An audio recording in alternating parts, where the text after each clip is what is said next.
Bueno, empresas públicas y privadas, franco-socialista. Bueno, vamos a ver lo que nos dice Miguel Ángel Trujillo. Gracias por el espacio. Quería su opinión sobre el régimen franquista como economía con fuerte presencia del Estado y si puede ser tenida en cuenta.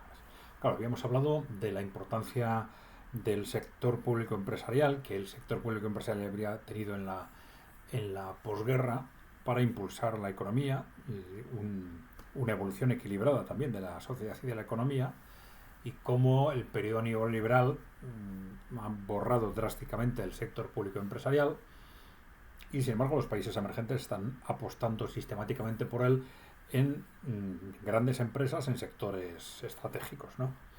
Bueno, Miguel Ángel Trujillo nos hace una pregunta. No es la primera vez que se nos hace esta pregunta sobre el régimen franquista como economía con fuerte presencia del Estado y si puede ser tenida en cuenta. Bueno, vamos a ver. Como curiosidad, si queréis, pues, os hago referencia a este libro, que se titula así, Franco Socialista, ¿no? La Revolución Silenciada 1936-1975, ¿no? Bueno, es un tema interesante. Vamos a ver. Y sorprendente para muchos, evidentemente, ¿no? O para todos, si queréis. Bueno, entonces, ¿qué es lo que dice este libro? Este libro y otros escritos que se han escrito en la misma dirección. Pero claro, aquí es muy llamativo el título del libro, sobre todo, ¿no? Bueno, pues describe cómo durante el franquismo se adoptaron determinadas medidas yo diría que de protección social, por un lado, y de construcción de un importante sector público empresarial, ¿no? Bueno, y, y esto es cierto, que esas medidas se tomaron, ¿no?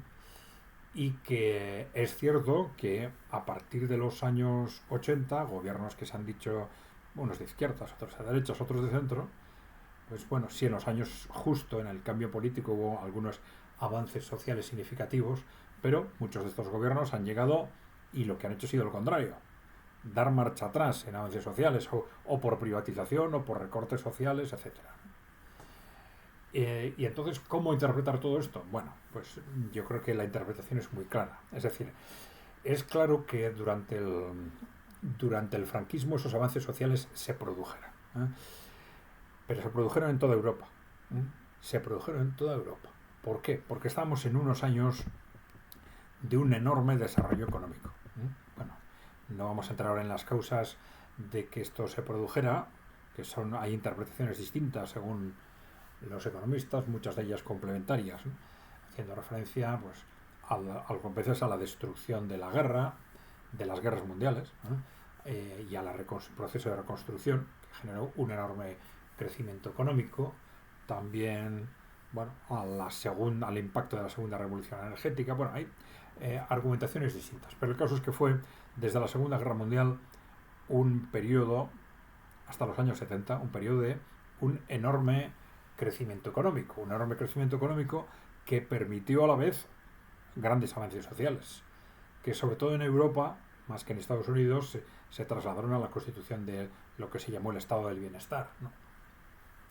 Y avances sociales que se produjeron independientemente de cuál fuese la ideología del gobierno respectivo. Es decir, en unos países los que impulsaron esos procesos fueron, pues, por ejemplo, los laboristas en el Reino Unido, democristianos en Italia, democristianos y socialdemócratas en Alemania, según quien estaba en el gobierno, pero de una forma u otra todos tendían, golistas en Francia, ¿no?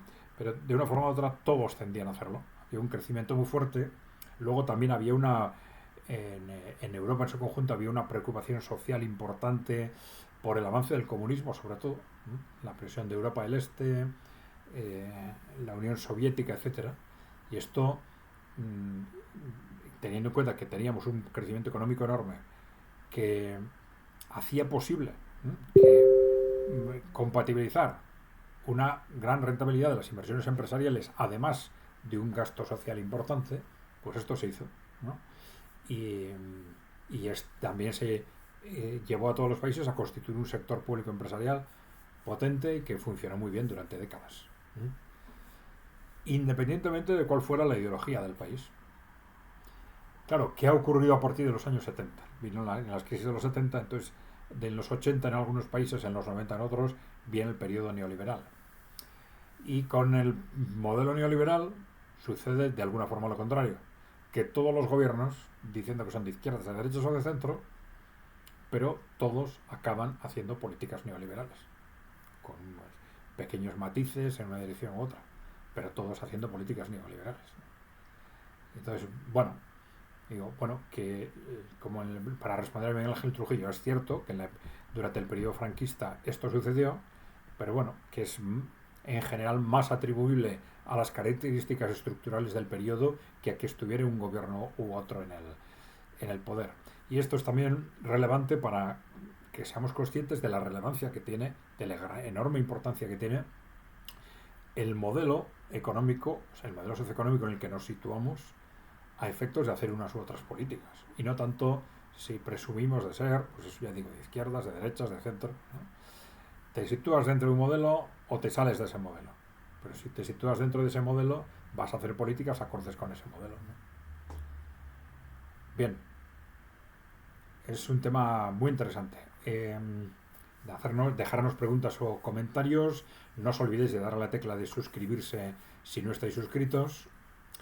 Y gracias por seguirnos.